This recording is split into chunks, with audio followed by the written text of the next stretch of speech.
What's up, guys? Tugi here, back again, finally, with some more NHL 16 and my Boston Bruins GM mode, and it is time for Season 6.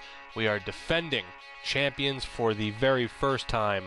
And honestly, to start off this video, we're just going to kind of breeze through what happened in the offseason. I'm currently in the preseason, and we're going to take a look at our player progression. But in the offseason, we didn't really do anything except re-sign players.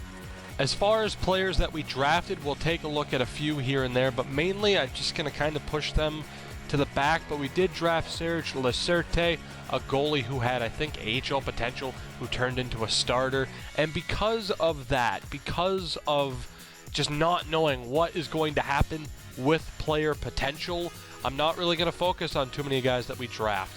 And as you can see there, our last move that we really made, dropping Antti Ranta and re-signing Anton Forsberg. Of course, in footage you haven't seen me re-sign him yet, but we have re-signed Anton Forsberg. There you go. See, picture perfect. And aside from that, we pretty much just focused on re-signing everybody. We dropped one or two prospects who weren't going to turn into anything, just to open up roster space in case we decided to test the free agent market, which we did. We signed a lot of younger players to RFA deals. We just sent them qualifying offers. Every single one of them ended up accepting those offers, so we signed a lot of players for relatively cheap. The one guy we attempted to get was David Savard from the Columbus Blue Jackets, 88 overall defenseman. He declined and went to Tampa instead. After that, we simply simmed up to the preseason where we are now. And obviously, as I tacked on there at the end, we ended up trading away Cam Atkinson in effort to get more cap space to afford Savard. But obviously, he didn't sign. But here we are. We're in the preseason. And again, I'm sorry for skipping over a lot of stuff, but if it's just not that important, I don't want to take up time in these videos. I want to make them a bit more concise. Here's the team we're looking at right now. I really don't want to trade anybody away, but offensively, we need help. We need someone better than Yamamoto on that fourth line. At best, it's Ty Fellhaber, who's an 84 down in Providence. We'll actually probably call him up here off screen. And then defensively, still again the same. Jeremy Lauzon has grown to a 90 overall defenseman. He's an absolute monster. The problem is we have so many left-handed shots. Brandon Montour is a right-handed shot. He's an 83. Problem with that being Sean Day has grown to an 84. So I don't know what to do. I don't want to break up a defensive core that just won the Stanley Cup simply because we have so many left-handed shots, but that might be the only option at this rate. Goaltending, Subban 92, Forsberg an 82, and then our goaltending down in the AHL is pretty much the same. Weber and Evan Fitzpatrick, both 79 overall. We're probably going to get rid of Weber. He just doesn't have as big of a ceiling at this point. So first up, we've made our first deal. I'm going to go with Sean Day. Montour, again, struck down with the same thing that happened to Brad Marchand in terms of not jumping him back into the lineup. I don't like trading within conference, but we did manage to get a nice little reward, a second, a third, and a fourth from the New Jersey Devils. I'm very hesitant to roll with 4 left-handed defensemen, but we're going to do it, and we're going to give Sean Day the chance. And move number 2, it's Ludovic Weber, a prospect who isn't going to make it, and the 4th-round pick we just sent to New Jersey, to Minnesota, for their 2nd-round pick this year. So Montour and Weber turned into 2 2nd-round picks and a 3rd-round pick. Is it the highest reward or the highest thing we could have gotten from them? Absolutely not. Obviously, the Montour deal is not what we wanted when we traded away Joe Morrow. Again, we were victim to the ridiculousness that is the morale system. And unfortunately, some of these trades have taken a little bit of an impact on our players in terms of morale, but it's early season. And that's the plan, is to make these moves at the beginning of the season to avoid morale issues later down the road. But again, I'm very hesitant to really stick with the team we have, but I'm going to wait. We're going to sim a couple months into this season, wait and see where our team's at, and then we'll make that big decision if we need to. So again, here is the team. It's a little bit weird, especially when Artemi Panarin is technically a 3rd-line guy, and so is Zarnik. The overalls, the player progression, the potential, it's all just so fucked. But DeBrusk, Bergeron, Pasta on the top line, Draisaitl, Strome, Yakupov, Goudreau, Zarnik, Panarin, Fellhaber with Nash and Senshin. Again, some of their overall have been affected by the morale system in the 2 trades we just made.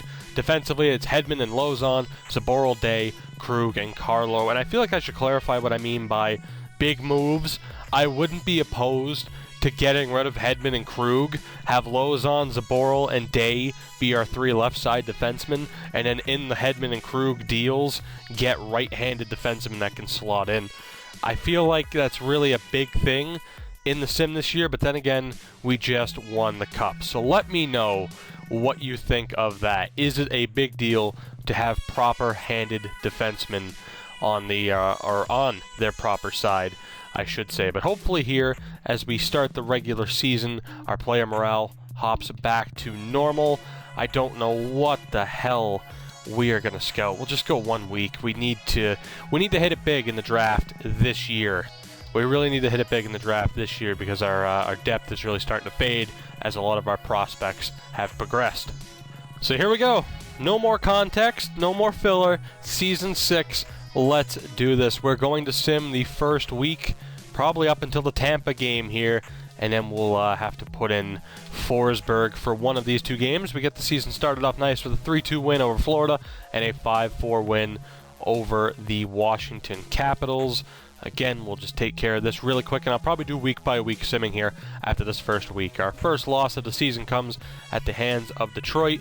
Tampa is struggling, so Anton Forsberg will get this first game. 91 offense, 95 defense, 90 goaltending. How much are those numbers going to matter? It's still crazy to think that this was a cup-winning team. Again, we have pretty much everybody here.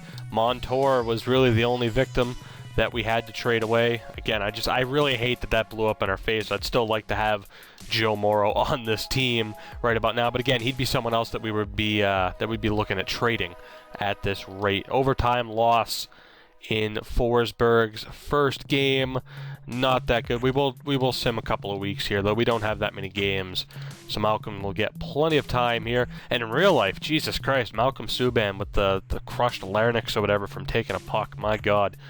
But let's sim ahead here. Let's sim these next 4 games, and we'll get back to you and see where we stand. So, not the best week. 3 losses with 1 win, and so far that all-star defense we have has not been that impressive. We have a 3-4-1 record. Providence doing well, but that is not what we need, and that's not certainly what I expected from this team. Again, the second-round picks we just picked up for Montour and Weber really could come into play, especially if we want to make some of these big moves. We'll probably sim up to the rest of this month into the beginning of December, as you see at the bottom of the calendar there. Let's sim this next game, and if we lose here, let's put in Forsberg, see what he can do. We're getting a lot of trade offers. I certainly have to edit the trade block, but again, that is the reason for doing as many jump cuts as I'm doing. We'll sim the scouting, and then we'll sim this probably the next 2 weeks. I think we play San Jose on the 16th, and we'll see how this team's doing. We've reached the midway point of the month. Again, a little bit better this time out. 4 wins, 2 losses. Unfortunately, both those losses to Western Conference teams. Those games were at home, but we have a 4-game Western road trip coming up with those 2 big wins over New Jersey. Sidney Crosby in New Jersey, don't forget that, has us at a 7-6-1 record. Providence doing fairly well, so I'm glad to see that's continuing. Our minor league team's done very well in the past, but honestly, I think we're just going to go to the end of the month here. We will go to the 30th. Malcolm Subban is probably going to get all the starts unless I see him start to struggle, and we'll see where we stand.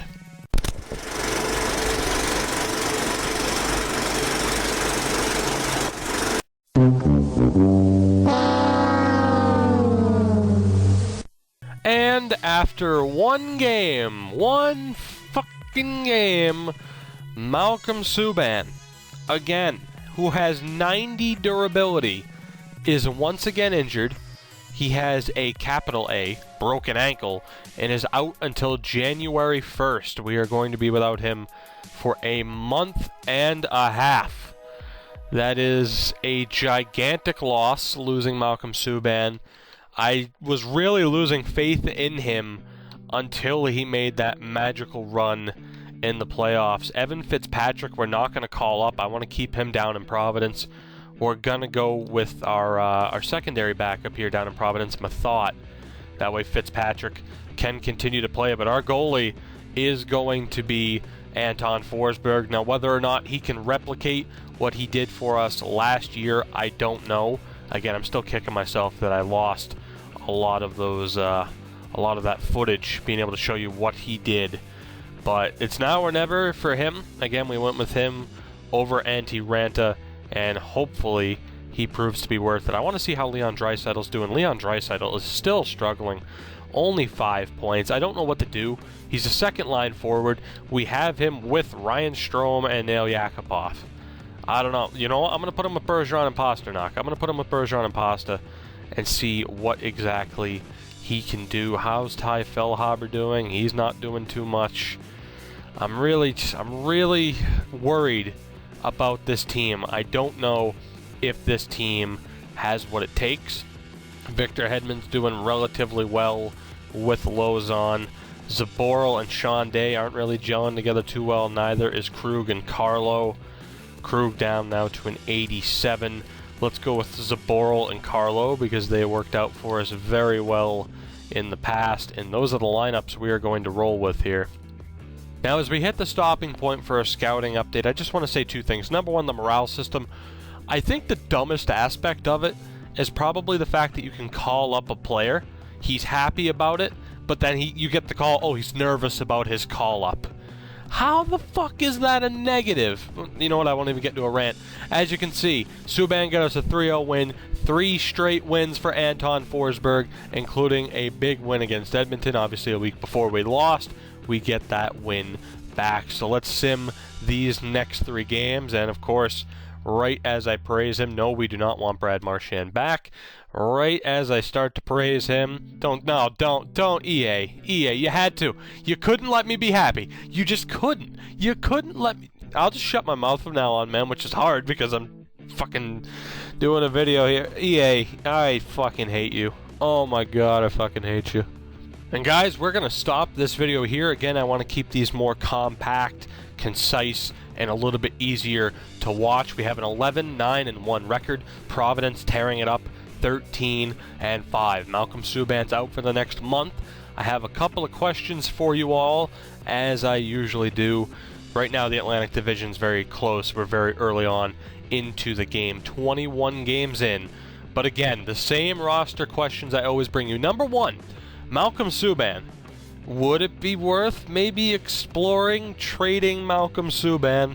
I know he won us a cup, but his injury problems are really becoming a major concern. Next up, we'll take a look at individual players. Leon Draisaitl has 8 points in 21 games. He's got good stats, still has that elite potential at 25 years old. We can't play him at center, really. 66 faceoffs. He has all the talent in the world. He's not getting it done. We've played him with just about any combination of guy you can think of on this team. What do we do with Leon Draisaitl? Do we explore trading him? Patrice Bergeron, our captain, 35 years old. Not too bad, 13 points in 21 games. He's doing pretty well. He has good chemistry with Pasternak, 1 goal and 12 assists in 21 games. Still just 24 years old. I'm thinking of putting Jake DeBrusk back up on that top line. DeBrusk right now, 14 points in 21 games. Again, at an 85 overall, he seems to gel with just about anybody we pair him up with. Ryan Strome, not doing that well as our second line center. Again, the attributes are there. He only has 5 assists. And Nail Yakupov, who's played on first and second line so far this season, 4 goals, 1 assist. So I'm not too happy with, essentially, if we move DeBrusk up, I'm not too happy with these 3. Ryan Strome certainly isn't going to turn into a top-line center. He is now past his potential growth. What do we do with these trio of guys? All 3 of them do have very good trade value. Do we want to cash in on some of these guys and start somewhat of a retooling? Or are these guys good enough to go on another cup run with? Johnny Gaudreau, 85, 86 overall generally. He's having a hell of a season so far, 18 points. Austin Czarnik, 5 goals. goals, 11 assists. He's doing amazing as usual. So is Artemi Panarin. I mean, if we were to rate this on who deserves to be top line, it's essentially Gaudreau, Zarnik, and Panarin. Actually, I think that might be how we set it up before the next episode. Is I'm going to set this up how I feel like these guys have done so far this season. Ty Feilhaber has 6 points. That's not too bad for the rookie. Riley Nash is never going to be able to replicate the offense he had when we acquired him along with Ranta from Nashville. He's just kind of a placeholder. Zachary Senshin not doing too bad, though, 10 points. Defensively, do we go with the big shakeup? Do we look to trade Victor Hedman? Do we look to trade Torrey Krug? What do we do? And of course, do we go with the left-handed or right-handed dynamic? Hedman's done okay so far this season. Jeremy Lauzon, clearly though, our best defender. 23 years old, 89 overall, was obviously a 90 before morale changes. It's just an incredible prospect who has 3 years left on his deal. We actually just re-signed him. Zaboral struggling a little bit, as is Carlo. Even Carlo, if we go with guys who match up well, if we do end up trading Hedman and Krug, our other guys are all two-way forwards. Maybe we'll even trade Carlo to get someone who really gels there as a two-way defender. I should have said the last time. Sean Day dropped an overall point. He's not doing too bad this season. Torrey Krug, decent point total, but the plus-minus just is not there.